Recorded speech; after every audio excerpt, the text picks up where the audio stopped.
Let's start with John Williams and his comments about the balance sheet being a very quote-unquote boring process, right? That it's going to be quite orderly. And I'm curious to know what you make of that, because obviously all of us here in the U.S. still remember the taper tantrum of 2013. Do the conditions look like we're going to avoid something like that again?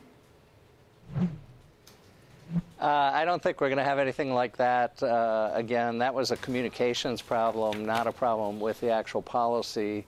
If you recall what happened in 2013, when we actually did the taper in December of 2013, markets didn't react very much. So I think if we communicate effectively, and I agree with John's comments that this is baby steps, that the runoff in the balance sheet will go very smoothly. It's going to be managed, it's going to be slow, and it will take quite a while. Jim, you have mentioned that the key rate is closer to the appropriate level. Can you elaborate on that? I mean, does it mean the Fed can actually raise less than is projected now because you have the second dial, another option here of unwinding the balance sheet?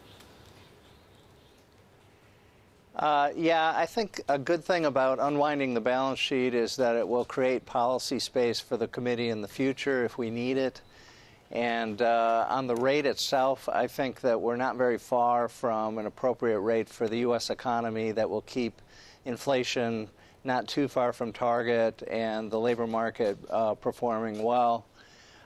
So what I disagree with is the idea that we have to go 200 basis points higher in order to get to some sort of neutral rate. I don't think that that's the environment that we're in. I think we can stay about where we are, possibly just a little bit higher than where we are today. Jim, I just have to follow up, though, on this question about the markets taking balance sheet reduction in stride.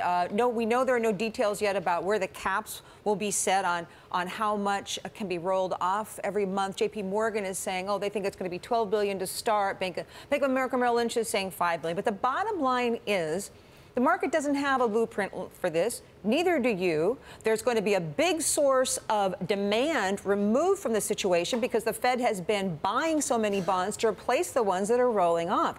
I get that it's going to be predictable. I get that it's going to be fully communicated. I just wonder why everyone is so sanguine that this will just be like no big deal to the bond market.